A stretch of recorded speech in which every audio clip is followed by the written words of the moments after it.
All right, everyone. It must be Friday because your favorite show's on. Q&A with Alan and Marshall. I'm Marshall Atkinson. I'm Alan Howe with Easy Way. And welcome to Friday. You made it. Hard to believe. It was a long week. You made it. You made it. And you were traveling. I was traveling. I think it was a good week for everybody. I actually was in Allen State, Michigan. And so I left. Was in Allen State, the state of confusion. No, I was in Michigan and had dinner with him and Richard on Sunday. And it was a good time. It was fun. It was a good time. And actually got to see Alan's house. I went by and saw his house. And that is 2,000-year-old cat. So 20-year-old. Yeah. One of them. Yeah. But it was a good trip. And we're going to talk about some of the things I found while I was there on the show today. So it's going to be good. So anyway, you saw the background all the time. This is the part of my office you see. Saw the rest of it. And yeah, I graffitied up his whiteboard and wrote it. You know what? I'm keeping it there because what you put is great. It's a Marshall Atkinson quote. You can't deposit excuses. So I'm keeping it up there. Yeah. He went and desecrated my whiteboard. Yeah. Yeah, my handwriting's a little different than Alan's. Oh, mine's atrocious. It was a good trip. I went to 2 shops. I went to Sandlot Sports, and check it out, coffee mug. Thank you. And my coffee tastes way better in this mug. Sandlot hat. Yeah, the hat. And so we'll be talking about what I saw up there later in the show. And I also went to a company called Lasting Impressions, which is kind of they're in Canton, Michigan. Canton, yeah. And it was a nice shop. It was one of the coolest things, Alan, was the building that they have. Used to be an exotic car dealership. Yep, I knew that. They have the nicest floors of just about any shop I've been in because of that, right? It was really cool. So I thought you were going to say the nicest thing is Canton, Michigan. It was the hometown of Alan Howe. I wasn't going to say that. That's where I graduated high school at. So, yeah, I lived there from 6th grade to high school. Yeah. Well, I missed the sign by the highway. Is it still up? I don't think so. I can't believe it. Alan Howe Academy. Don't we get our own traffic sign? So yeah. So anyway, so let's say hello to some folks. Richard's here. Good seeing you, Richard. Richard, always good. He's here. Happy Friday. And she's traveling right now because she canceled her coaching call or moved it to next week. So where are you, Tracy? Are you in Texas? Where are you right now? So she's running away from you. She canceled her coaching. Yeah, I know. And so anyway, I think it's going to be a great show today. We've got some good stuff. Speaking of good stuff, look, good stuff's here, Frank. All we need is my good one. Then we have it's a good day. Yeah, and then Sean's here. Hey, gentlemen. Hey, Sean. It's funny that he says that because he's met us in person. So. Yeah, exactly. Anyway, so thanks for joining us. If you could do us a favor, we need 2 things from everybody. And if you watch the show, you know that, which is we need you to participate. So this means posting your ideas or your comments or your questions. This is a Q&A show, right? Which means we need the questions and answers, right? So feel free, and if you've got something that you want to talk about, we've got prearranged stuff that we don't even need to do. We just do it because we can't just talk about nothing because we're not Seinfeld, right? And so we need to have a little theme. That's why we do that. But we want to help you. So that's the purpose of the show. So throw in whatever's bugging you. What do you need to talk about? Whatever, right? Yep. And what does Sean say? Where am I? You're in Alpharetta. Alpharetta, Georgia. I would imagine. Yeah. So, or maybe he's not. Maybe he's in the Keys. Sean, where are you? Yeah. Where are you? And then Tracy says, we're going to Houston to watch the Dodgers due to storms. I'm still here. There you go. Ah. Yeah. All right. So, ready for our first topic? Front of in Alan's basement. Well, Alan's basement's empty, so it's a big bunch of empty there. So Yeah. good luck. Yeah. So he's going to bring out the big head, a big Allen head. Yeah, not again. Yeah. All right. So let's go with our first topic today, which, I had this crazy idea and I don't even know how we're going to talk about it, but print Olympics. So if you're under a rock, right, today is the first day of the Olympics, which are in France, in Paris. And there's going to be the opening ceremony later today, and they're all going down the river, and who knows what's going to happen. And supposedly it's the biggest lockdown security thing known to man. So they're expecting, or actually, they're trying to prevent any problems. So we'll see if that happens, and let's hope they don't have any issues at all, right? Yeah. But looking forward to it. I watched last night as just a preview. I watched a really excellent show on Netflix about Simone Biles, right? The gymnast. It was a great little show. I haven't seen it. I saw it listed, but I haven't seen it yet. It was really good. So it was just about the pressure she's been under, and why in Tokyo she dropped out. Remember, she wasn't doing well, and it was just all mental, and so now she's going back to, this will be her last event probably. She's 27 now. She was talking about that, and she's married. I didn't know she was married. She's married to a guy that plays for the Green Bay Packers. Oh, okay. And interesting. And so it's kind of a fun little thing, and I enjoyed it. So anyway, so what I was thinking for the print Olympics, what's that noise? I forgot to. Oh, turn off the phone. And, maybe we should call each other. Yeah. My bad. I'm sorry. I forgot to turn off my phone, and Ray Greenwood was calling me. Why is he not on the show? He knows what time it is. What's up with that? From Oklahoma. So. Oh, that's the reason. He's from Oklahoma. He's a functional printer. It's like, what's up with that? So, yeah. So what I was thinking about is the print Olympics is like, either printing on sportswear stuff, like, Alan was thinking about, how do you print on bathing suits kind of a thing.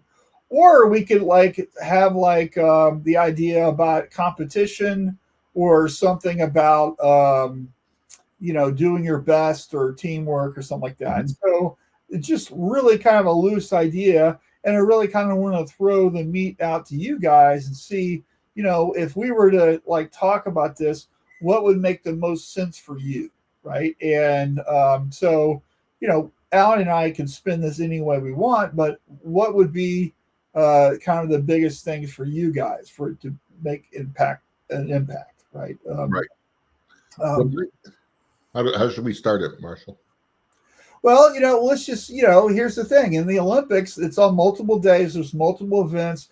People train, for 4 years for, 2 minutes of glory, right? Or whatever, right? Yep. So, maybe we do something about training, or maybe we do something about effort. I don't know, right? Hold on. Y'all on the wrong side of the screen. It confuses me. Usually you're on the left side of the screen, and I'm on the right. Like that? Yeah. Hey, is that better, Cindy? Just for you, we did that. You know what? I think we just found out Cindy has OCD. Hey, that's a good thing to have in this industry, I think. It doesn't hurt. Right. So anyway, and then, we can also do that. We could just keep doing that. How's that? Yeah. All right. So anyway, print Olympics. Let's get back to our topic, right? Which might not even be a good one, right? So she goes, no, I'm German, right? I don't know what the difference would be. Well, German. That train, that 1203 train, if you're at 1204, you're at the station, you've missed it. What's the difference between that and OCD? Nothing. Exactly. I'm not sure what the point is. Yeah. So, all right. So let's get back to the Olympics, right? So I think, kind of like maybe talk about teamwork, right? And Oh yeah. teamwork makes the dream work, okay? And I think this will kind of also segue into some of our other topics we're going to talk about today too, Yep. right? So, most shops have employees. Some don't, right? But most shops have employees, and I think the Olympics, even if you're a individual athlete, like you, it's just you running the race. You're still part of the team. You still train with other people. You still have a coach. You still, have that whole kind of teamwork mentality, right? And so in our industry, it's really hard to work alone, right? I'm a solopreneur. It's just me. I'm a consultant, but I have a VA team that does stuff for me. And shout Yep. out to Lyra and Jonathan, right? So they do exceptional work for me. And that's so I can concentrate on the things that really move the needle and not like get bogged down in the minutia, right? They do all that stuff. Marshall, not just exceptional, a lot of work. They do a lot of work. I don't think people realize the amount. I know what they do for this show on there, and it's a lot of work, and plus everything else you have. So yeah.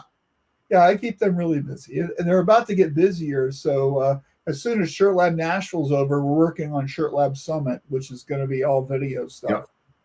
Yep. And they've been, and we'll put it this way, they've been warned. You know what? I have a VA, and I don't keep her as busy as you do, but we do have 2 projects on there. I just said, all right, we're in databases. We're kind of got that. Now here it is, and one is both are kind of personal projects, but they're moving it. See, Marshall, can't deposit excuses. No excuses. Right. So one of them she's working on is on my whiteboard. So you're part of a team. You work for Easy Way, right? You're also an industry supplier. We do our Q&A show. We're part of a team. So there's teamworks all around, right? And so what we have to think about is with a team, who is leading the team? Who's assigning the things? Who's doing the stuff? Are you holding each other accountable, right? And I think if you're at an Olympian level, right, you're probably elite. You probably know all about this stuff. But I've been to so many shops where it's just a free for all. There isn't organization. There isn't there isn't a culture of professionalism or excellence, right? And I'm sure everybody watching, this isn't you, right? But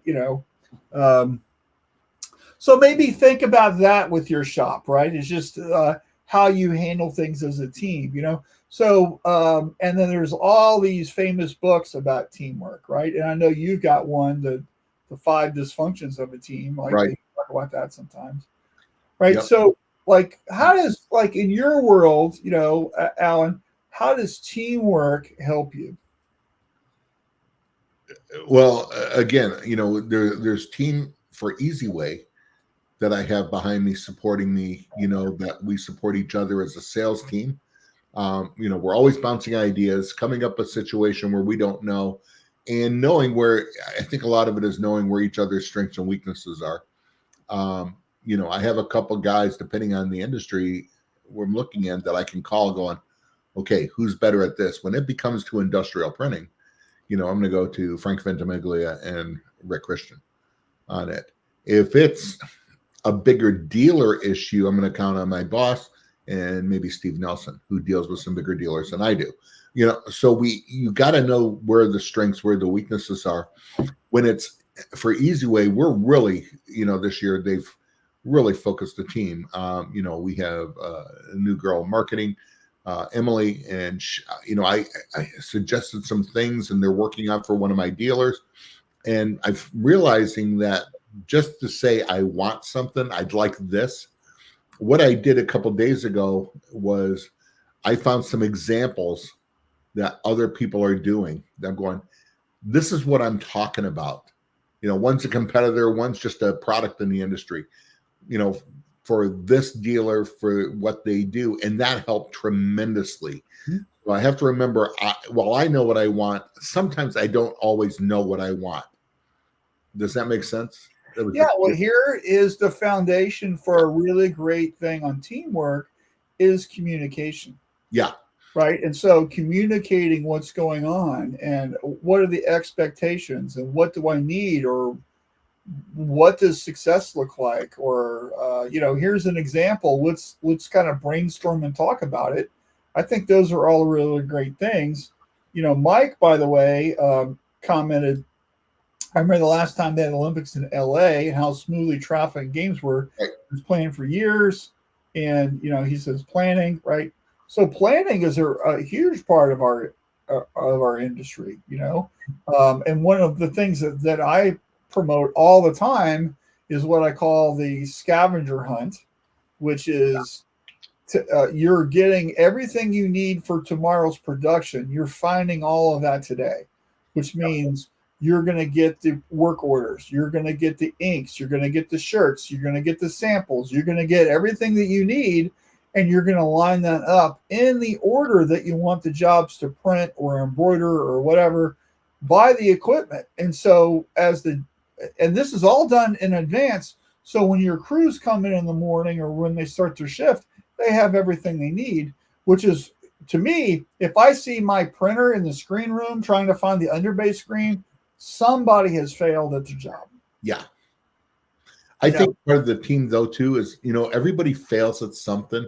How does that team rallying around when that happens? The hard part about the Olympics is you love to see them exceed and go and get the gold and do better than they've ever done. This is what they've worked their life for.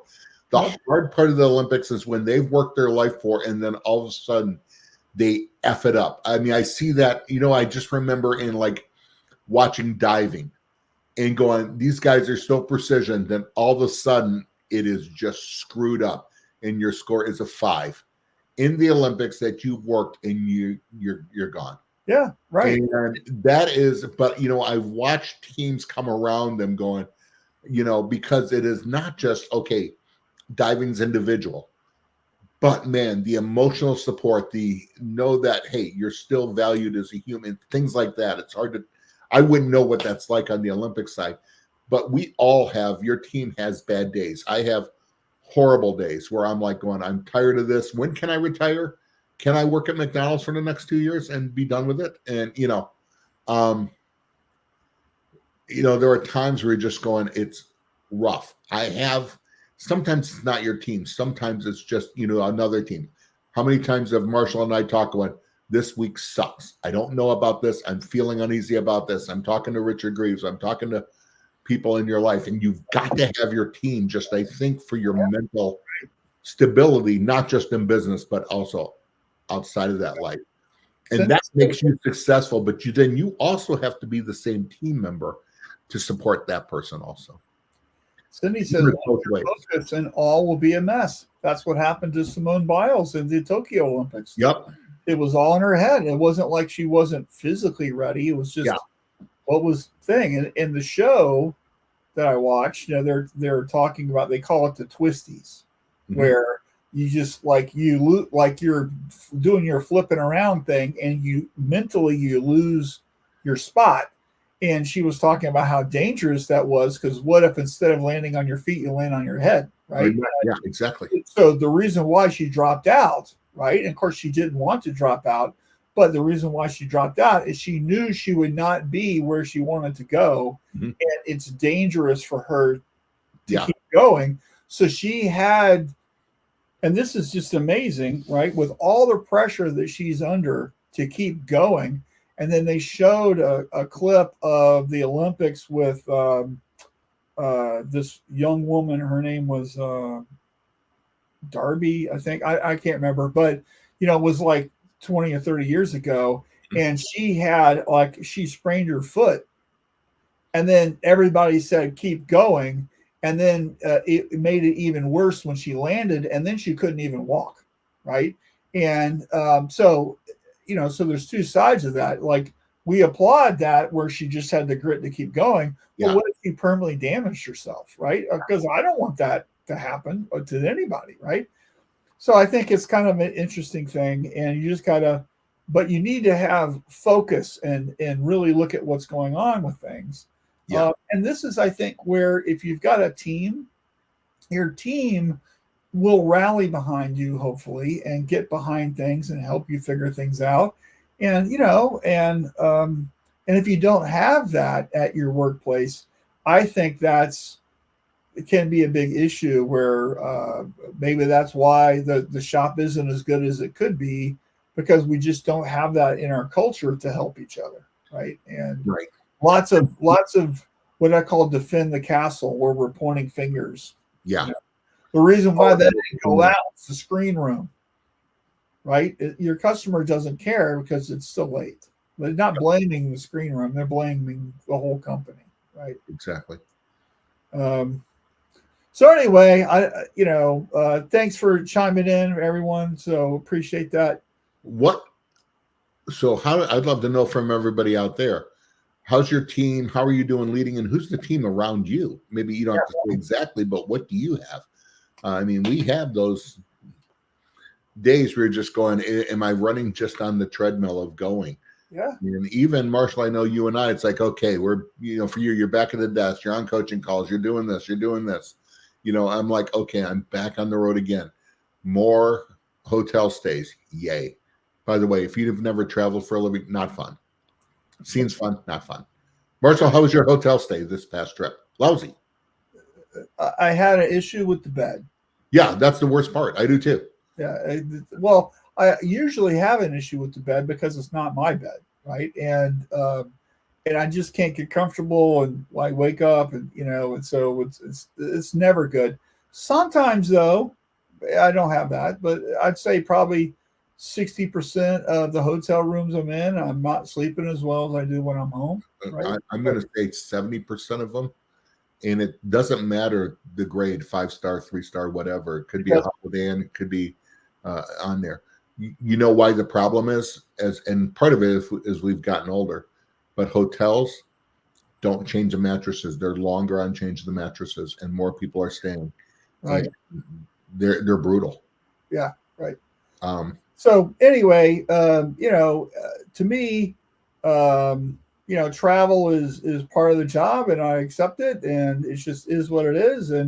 But I have, like you probably do, Alan, I've got my routine, I've got my bags, I know where everything is, I've got my kit, I got the thing, I like to do, I got a little routine I do, I know exactly what I need to do. Yep. But sometimes all of that gets off. Right. And you can't control things. So I can't control that the pilot doesn't show up to work. Yeah. Right? And which is what happened coming back from Detroit. Right. The pilot, something happened to the pilot, and they had to get a new pilot, which delayed the flight. Right. So I can't control that. But it was only like 15 or 20 minutes that we had to wait. And so instead of getting upset, I got up and went down to Dunkin' Donuts and got a cup of coffee. Because I needed something to do instead of being upset, right? I'm like, oh, what's around me? Oh, there's a Dunkin' Donuts. I went and got a cup of coffee, and that walked me down there. I got the coffee. I walked back. I sat and drank the coffee. And by the time the coffee was done, they had the pilot, and it was fine, right? So, and you would think, being seasoned travelers like we are, there are still things. So the last shirt lab, I was supposed to go. I was at the airport, and then things got jacked up. And actually, part of that is my fault. I didn't get there in enough time that I usually do to make the changes. Got frustrated. I was just not ready. Of course, I'm traveling. I'm getting ready to leave internationally the next week and all that. And I was just like, I'm not going. That's it. I'm done. Yeah. And, I look back at that going, that's my fault. I should have planned better. I know better. I had a ton going on, got in my own head discombobulated. You got the twisties. I got the twisties, yeah. It's like I can navigate airports all over the world and have in third world countries and stuff. And it's all about time. And we were talking about that, Marshall, that, when you travel, the best advice I give to people traveling on airlines is don't freak out. What if the plane's canceled? Okay. Not your fault. You can't do anything. What if there's a mechanical issue? Okay, go to Dunkin' Donuts. Yeah. Go to the airline. They're going to fix it. You might not get where you want to do, but you can't change that. Well, I have plans and stuff like that. I never make exacts like that. You better build in and be ready because weather happens. Things happen. Right. What's happened? And you don't know where the other pilot was. Did he get sick? Did he have a death in the family? Sounds like yours. They had another guy. He was either in town or coming off another plane ready to take over. Right. Times where they cancel it. You just have to do that. I like what Frank Good just posted. What do you post? Travel the day before, not the morning of. I've learned that the hard way. Yeah. 100%. So why did we have lunch on Sunday, Alan? Yeah, because you came in the day before. You didn't have to be up in Saginaw, Michigan until Monday. You came in the day before. And so that gave us time to get together. I didn't have to adjust my schedule because I was leaving the next day. I had to go to Northern Indiana. Yeah, so I had time to come by and see your house and meet your cat. Marshall hates cats, by the way, is why he does it. I'm not a cat person. Yeah. And it's not like I have 55 of them. Yeah. 2. And 1 stays hidden if someone comes over. 2 is too many. Yeah. And I was glad. I've known Marshall a lot of years. I've not been to his house, but I've been, out to dinner with him. I've seen pictures of it and stuff. Just because we haven't had the time, not because I haven't been invited. Yeah. I think last time it was mid-COVID too, so there's no way we're going to do that. But yeah, I'm glad because Richard has been up to my house on the lake when I lived there. I'm glad he came over. I'm proud. Sometimes you just wonder. I think because we're more of a community here, you got to wonder, going, what are these people like outside of it? They're exactly the same. You know what? They're not everybody is. I've been to Richard Greaves' house multiple times, and it's a great old house that him and Gina live in. It's incredible. 3 stories. I don't know how Richard gets to his office every morning. Those steps would kill me. But yeah, the house is over 100 years old, overlooking the river and stuff. It's super nice. Yeah. But you find out on a personal, and part of it is you guys aren't just friends. You're my team. Yeah. Right. Yeah. And good. So let's get to the new topic. Do you remember what it was? Because it was your idea. Yeah, it was marketing. What are we selling? And I usually don't come up with marketing ones. That's Marshall. But I found something that I thought was extremely interesting. I don't have a solution. I can't tell you what I'm doing, but it's something to think about.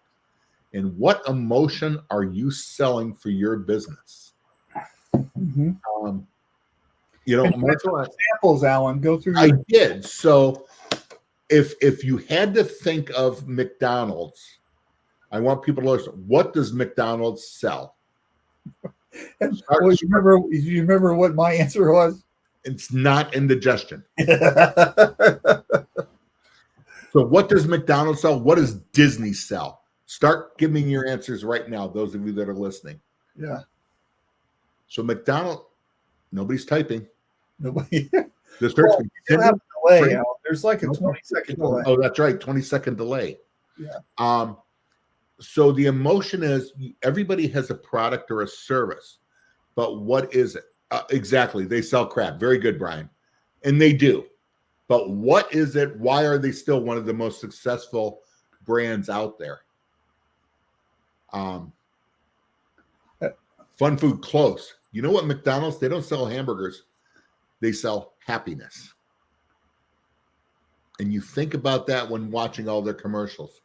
What about Disney? Convenience. Yeah, but it's all happiness. We know it's convenience. So does every other thing, but it's happiness. What about Disney? Disney doesn't sell entertainment. Disney sells magic. Yeah. It's memories. Yeah, but they sell magic. The memories come from the kids and stuff. Jeep. Oh, Charles here from Glencoe, Georgia. What's he doing in Glencoe? Where is Glencoe, Georgia, Charles? Yeah. That doesn't sound like a big city. Sean, where's Glencoe, Georgia at? Go help Charles. He's lost. Yeah.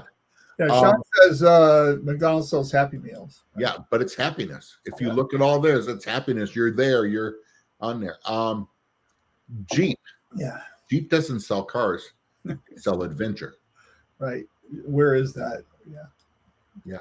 Nobody knows. And then the other, other things like Harley Davidson sells, the road, the outdoor. They sell adventure. That's all they sell. Freedom.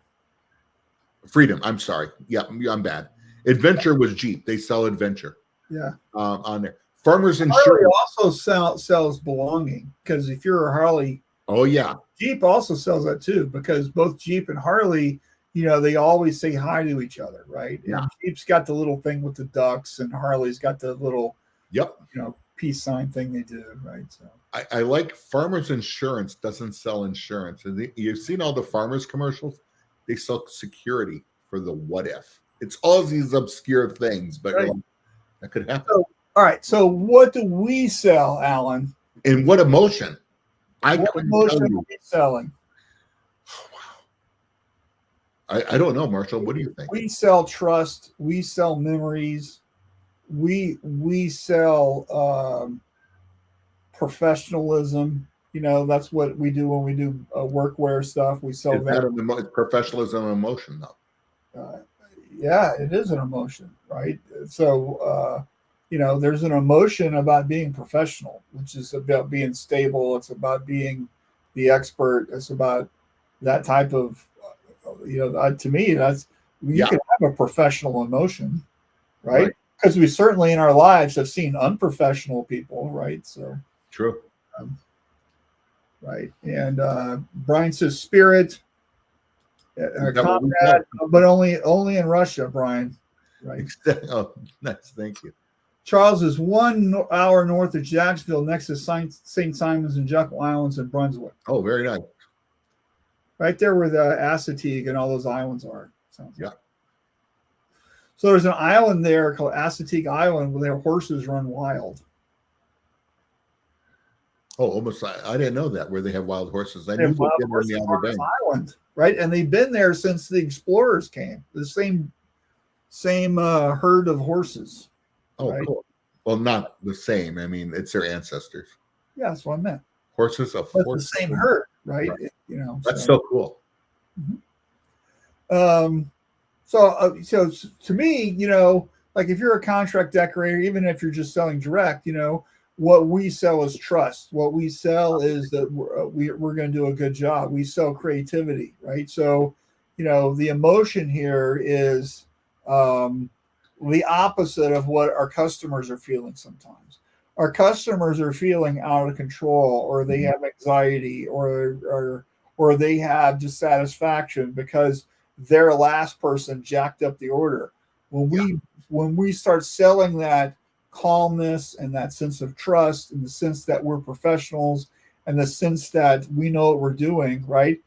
We're not selling that print on cotton. What we're selling is that level of emotional response. And that's what I think people buy into a lot. Right? I agree. I think for our show, and correct me, Marshall, I think hopefully what people see from us, 1 is trust, 2 is expertise. And 3 is jackassery. No, just kidding. 3 is what the hell. 3 is Marshall and Alan being goofballs, right? What's the emotion behind that? It's just stupidity, pure craziness, right? Yeah. Right. All right. So anyway, I think this is a great topic, and I think a lot of times you see ads for shops, right? And they're showing ink being printed or screens being made. I mean, you're like, when you see an ad for a restaurant, are they showing the onions being chopped, right? So it's like, no, what they show is happy customers. That's what they show, right? They show that emotion. So I think if you're looking at your marketing for your business, right, are you showing people who other people go, yeah, I want that, right? Yep. I want to be all smiles about something, Some people do a great job with this, right? By the way, It's not everybody, but just start thinking about that with what you do and kind of show the end result, right? Not the process. Nobody cares about the process, but you. Yep.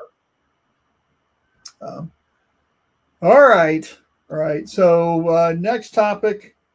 is ban on methylene chloride. Yeah. Which what a juxtaposition from the last topic. Exactly. Right? So, Alan, first off, what is methylene chloride? Why do we care? Methylene chloride is a carcinogenic, actually.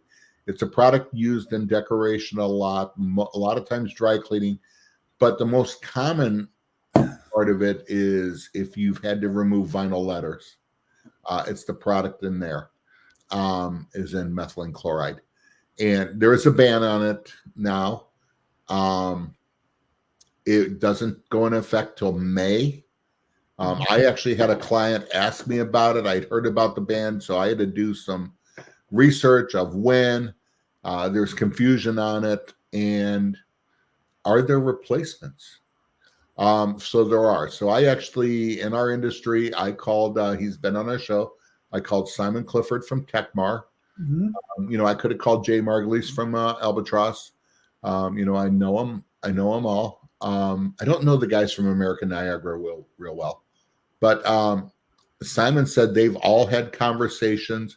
They all make a product, a vinyl letter remover, and there are replacements for it. They all work pretty good, which pretty good in our terms means, what does that mean, Marshall? Use more product. It works pretty good. Not as good as the old stuff. It's safer. It is more money, though. Yeah. So I don't know if anybody heard about the methylene chloride ban. If that's something there. At the end of the day, right? If you don't want this to affect you, don't make mistakes. Well, and it goes into effect. The customer and actually, I'll tell you who it is. You were just there. It was Sandlot that asked me about it last week before you got there. Ryan did. Yeah. And, they do everything right on the methylene chloride. They try to use it infrequently. Marshall, as a production manager, what is the worst sound you want to hear all going on? Goof gun going. That's the goof gun. Going. You hear the ambulance backing up. Yep. So, one, you need to have the devices, the suctions on that to keep that at a minimum. Yeah. But you need to, one, it's going to cost you more. You need to update and keep your processes there. Increase your QC on how that's done, or it's going to cost you even more money now. Yeah. So anyway, is anybody here watching? Do you guys use this product? Just curious. Let's take a poll, right? So just kind of answer. Maybe you need to check your STS sheets or the label to see what's it's anything that removes vinyl lettering, things like that. There's a bunch of different names. I know Stalls has one. Someone told me, and I said, yeah, they have that made. They're not making it, but still, it's a product. So anything like that, who uses that, and how frequently? It's used in your spot cleaning guns too, I believe some. So you got to check on that and see. It's going to be an issue for all decoration. So there's a good question here. So Sean says, will suppliers be pulling the banned product and only selling compliant? 100%. They already have the compliant product. And I only know this because I talked to them.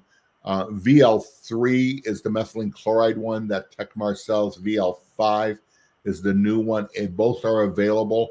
But come May, it's banned nationwide.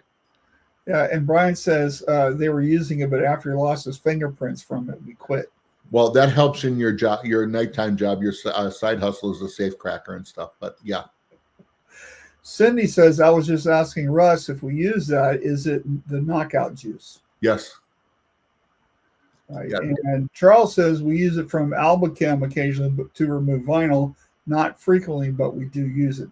So let me ask you, if you've got this product on your floor, are you having to get rid of it? Are there plans to take it up? It just won't be manufactured just anymore. Keep it on your floor and not buy it again? And is that okay? What are the laws on this?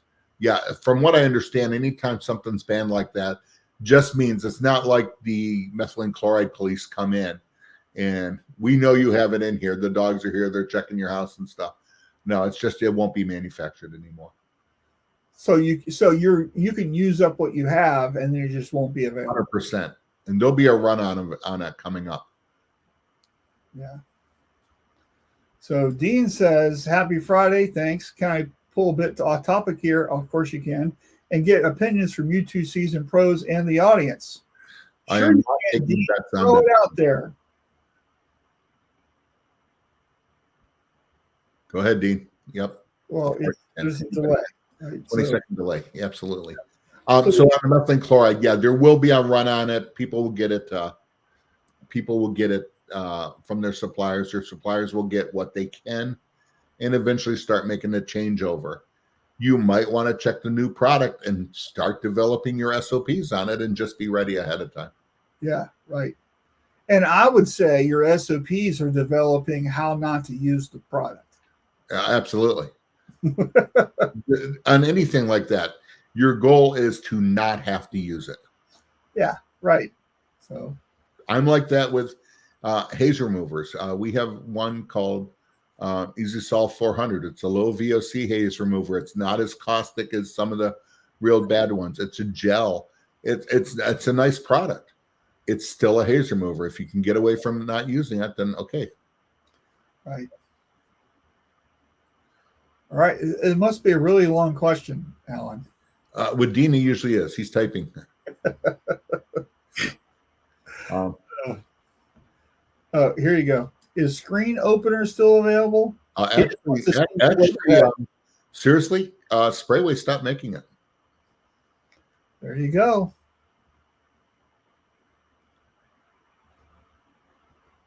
So yeah, that was a pretty happy day in my life. I'm like, Sprayway's not making it. Very good. So I get ready for that to start. And I'm not sure if methylene chloride's in there. I'll have to look and see. There's a lot of people not making it. It's just becoming so expensive to get those nasty products. So do you think that the new product, once everybody switches, it might go down in price because they're doing more volume?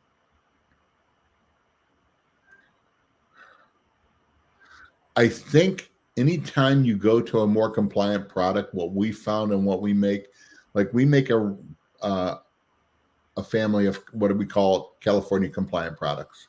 Mm-hmm. Prop 65. Prop 65 compliant. Well, we were talking about that on there. Prop 65 is different. Some stuff, yeah, in California you have to have Prop 65, but we have some products that are Prop 65 compliant also. And Prop 65, that's a whole nother subject. What about Prop 64 and a half? Prop 64 and a half is just you have to wear a orange life preserver in your building. But California compliance and our California compliance work well. Yeah. Are they as good as the non-California compliance? No. Are they more expensive? Yes. Because when you're going more compliant, the raw materials cost more. Yeah. Unfortunately. So I'm not sure. But as I understand, and I'm not an expert on that part, raw material cost for chemistries can be, so one of our premier products, when it first came out, it was developed as a price point product available only in drums. And then it went into fives and singles, and we're buying more and more. But the cost of the raw materials has just switched where it's now a premium product. Yeah. It works great. So while we're waiting on Dean to finish typing, let's switch to our last topic today, and then we can always talk about Dean. Yep. As I alluded to at the beginning of the show, I was at some shops in Michigan, and I want to highlight both of them are great, but one of them I thought was a good topic for today, which is the idea of win the week, right? So the idea behind this is to have each department in your building just really be in charge of something that's really going to move the needle for that department. And I found this at Sandlot, and I kind of want to show that real quick, right? So this is what they were doing, and they have each department, you can see these posters, and that little black square is a piece of Velcro, okay? and they've got receiving, and this is just, they've got all departments, receiving, staging, screens, right? They got these things, and they have these goals that they want to accomplish. And then let me show you the list, right? And of course, these can be anything.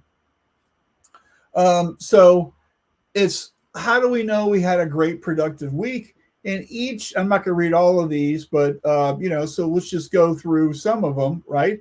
So for example, purchasing, they've got inventory on the shelves, and they want to pull 5 pieces out of inventory per week. So shop with us first before you buy from S&S, right? Sorry, Frank. We've got some product on the shelf. Let's buy from ourselves, right? Staging, find 2 errors a day, right? Finishing, temperature check logs and stress tests done on all dryers, at least 4 to 5 log jobs per day, right? So what they're doing is they're saying, these are the things that we need to work on. And then what they'll do is they've got this big goal thing they're doing, and you see little stars. And these are the stars they have. They've got Velcro on the back, and they can just put them on the poster, right? And then during the week, their department manages this, not the owners. I thought that was really great. And so as they total these up, right, they get to the goal of $1,000. That's a party that they're going to do for the whole staff, right?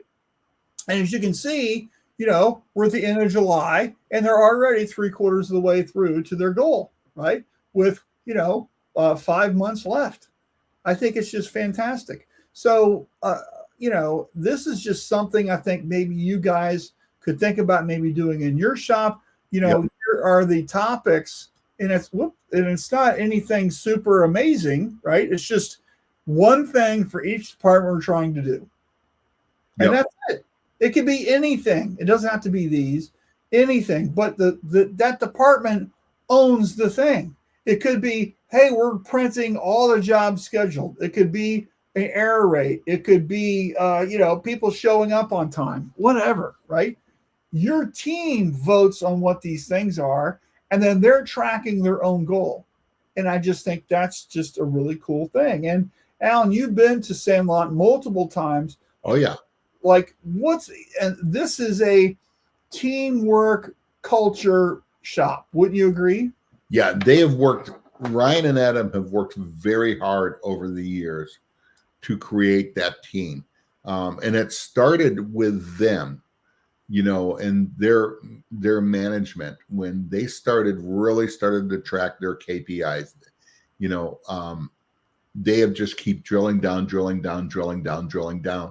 and including their own teams. So this is not something they just came up with. This is a progression of what they started years ago, on in their shop, and actually in their business, right? Not in their shop, in their business, because you've been there. They have a production shop, they have sales shops, but in their business. So I think it's incredible, and they really have, changed the culture there. They've had to make some hard decisions and get rid of people and change things. And, they're really doing well right now. And I mean, they have for the last few years, and not to say things are easy for them, but this is great, because this goes to the old adage, if you can't measure it, you can't control it. Yeah. What I like about this, Alan, is that each department is in control of what they want to win the week for. It gives them. And you can change these up. You have something you're looking at for this month or this quarter, and then the next month or quarter, you're going to do something different. Whatever, right? This is just about your team. Are we staying on schedule? Are we reducing errors? Are we, whatever the issue is, right? So this is a really great thing. And so, by the way, this comes out of doing the Entrepreneurial Operating System, or EOS, which was found in the book Traction. So this is each department doing their own rocks, if you're familiar with that term. Yep. This is what's going on there, and I think it's just fantastic. So just Ryan and Adam have been involved in EOS and faithfully, implemented that. And it doesn't happen overnight. But yeah, I think too, Marshall, because it gives each team ownership of where they are. Now you're not working for somebody. I'm part of something. Right. And that is the best part, I think. And it goes back to the Olympic thing. I am now part of something. Yep. So, yeah. So, all right. Dean finally typed his question in. So, by the way, Frank left. So, see you, Frank. Have a great weekend. Dean says, if you have a product that is made in large batches and used by the masses with zero issues, yet get one customer that has an issue with it, does that validate a defect in the product? Please note this product needs to be installed into a machine to be used. This seems like a very obvious answer, but we have a customer lacking the understanding of where the blame or issue lies. Why is this type of concept hard to grasp outside of the frustration to find a finite answer to the issue? Well, I wish you sell products and people don't use them properly all the time. So I know you know the answer to this exactly. I'm cracking up. I want to hear from you. You know what I'm going to say on the major one on it. There's two things on this. So first of all, so everybody understands, when you make a product, a chemical, an emulsion and stuff, there are batches. And as these companies, if they're making a large product, we do it. The emulsion company I work for did. You have specs on that product, and you have retained samples with batch numbers. Those are important. When there is an issue or a perceived issue, the batch number is pulled to retain and it's tested and to make sure it's within spec. Now, that's from the manufacturing end. Now, there's a couple things. I believe I know the product Dean's talking about. I've been in their facility and stuff. They're not making small batches of coffee cup size stuff. They're making large batches of a product. And if you have so here's the thing with emulsion. When I was selling emulsion, are you having a problem with this emulsion? I can usually say no, because it's never just one problem. If it's a batch problem, it's all over, and you'll hear about it. Now, somebody always has to be the first one, and I've only run into that once in almost 40 years.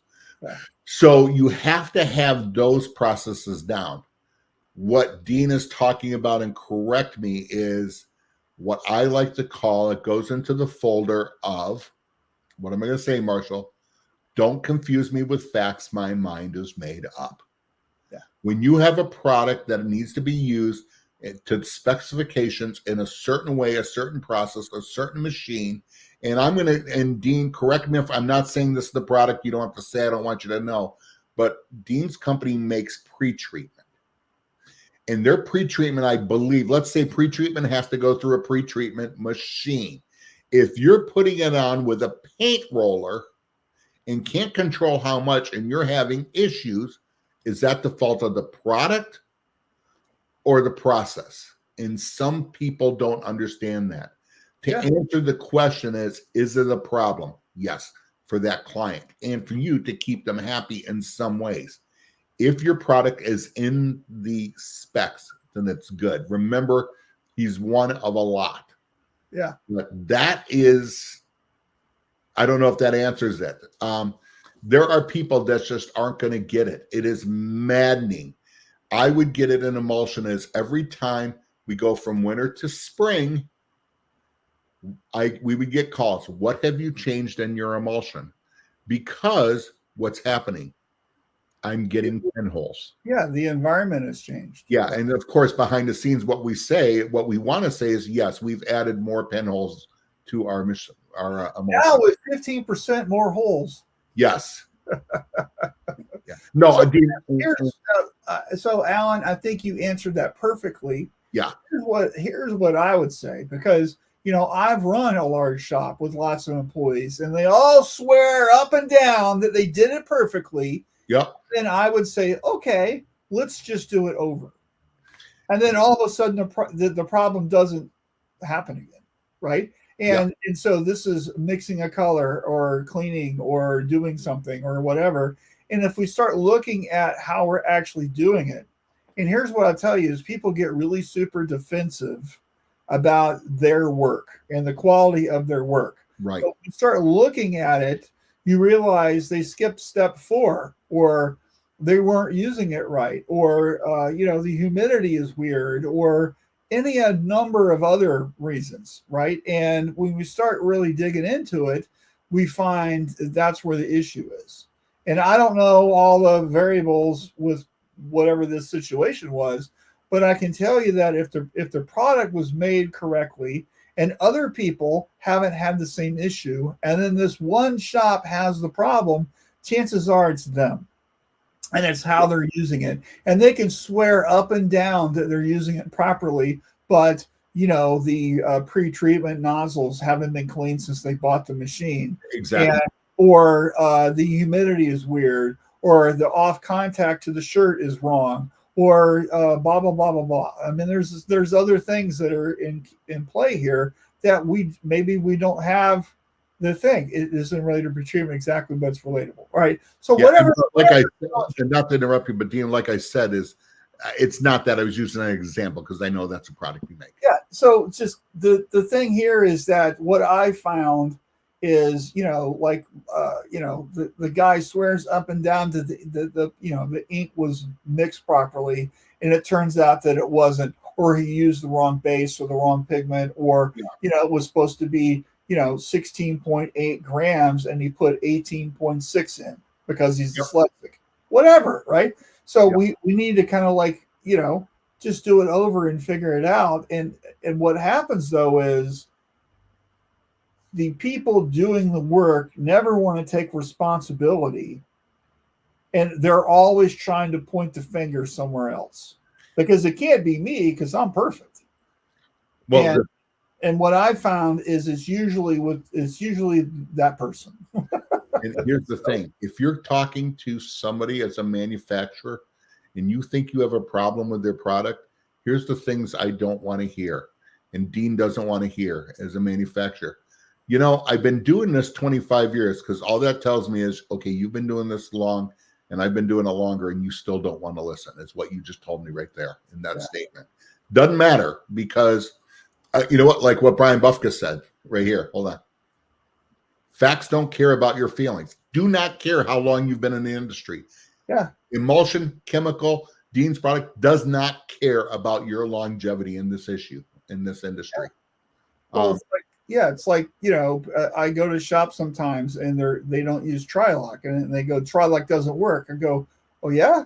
So how many millions of prints have happened over the years since they invented Trilock that have really decreased the downtime? You're telling me that it doesn't work when there's astronomical amount of proof that it does. It's just that you personally don't like it. That's the issue, right? So I think to answer Dean's question is, you know what?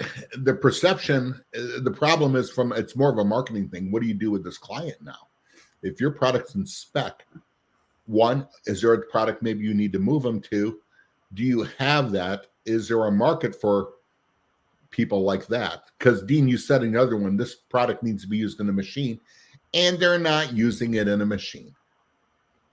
Yeah, well, then if they're not using it as it was designed, maybe that's the reason why it won't work. Yeah, exactly. Don't confuse me with facts. My mind is made up.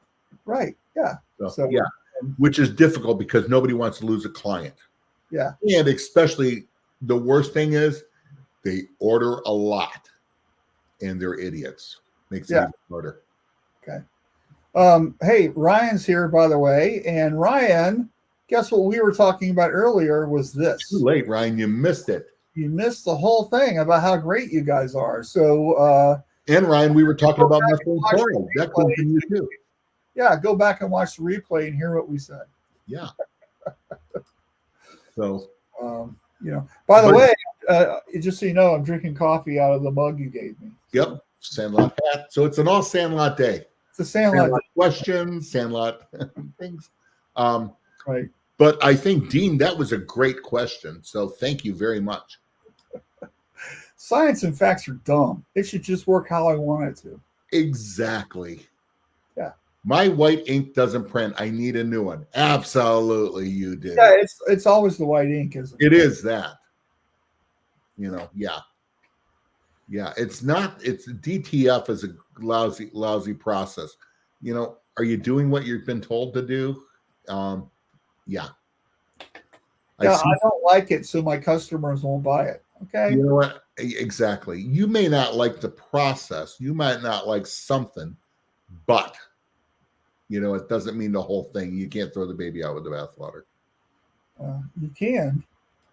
It's not smart. Dean says, bingo, it's always the white ink. Always the white ink. Yeah. All right. Well, hey, that's pretty much our show. So thanks for watching, guys. Marshall, what are you doing? Huh? Not to interrupt you, but it's always the white ink, whether it's screen printing or DTG or DTF. The white ink stinks. It's not printing. It's clogging my heads. Do you clean them? Are you doing line cleans? Have you not run the machine for 6 weeks? Yeah. Yeah, right. So I'm sorry I interrupted you, Marshall. That's okay. I'm gonna let my wife know. So, what are you doing this weekend, Alan? You doing anything fun? I am. No, I actually had something planned, and I can't remember what it is. I'm not doing anything fun. I'm trying to think what I was going to do. I'm jabbing needles under my fingernails the whole week. Yeah, here you go. I don't have anything major. White shirts fix the white ink issue. 100% they fix it. That's great. Yeah, you're having a bleeding issue, print more cotton. There. Yeah. I'm really not doing anything. I'm looking forward to this weekend. It's nice. I've been busy all the last couple of weekends. So yeah, it's well, I'm planning on sleeping in. I'm planning on getting in the pool. Later today, I'm going to the grocery store, and so I'll probably be doing some cooking. You know, that was it. I need to go to the Asian market. I got recipes from my friends that are Filipino for some Filipino dishes, and there's one item I'm going to have to get, fermented black bean paste. Don't know what that is, but I'll have to go. Black bean paste? Yeah, paste from black beans. Fermented ones. So yeah. Yeah. Why is this press so silent? Because it doesn't make any noise. Right. All right, guys. Hey, thanks for watching. We really appreciate you, and we will see you next week. Oh, by the way, Alan, have we decided what we're doing for Shirt Lab Nashville? I think we're just not going to have a show on the 9th, right? Okay. I don't think we decided, but I think, I'm going to be traveling that day. Yeah, so I think it's going to be way easier for us just not to have a thing. Yeah. So we'll have a show next week, but not on the 9th. So we'll just watch a rerun. And we will see you next week. So we should rerun this one again. It was a good show, I thought. Yeah. So thanks for watching, and we'll talk to you guys soon. See you. Bye-bye.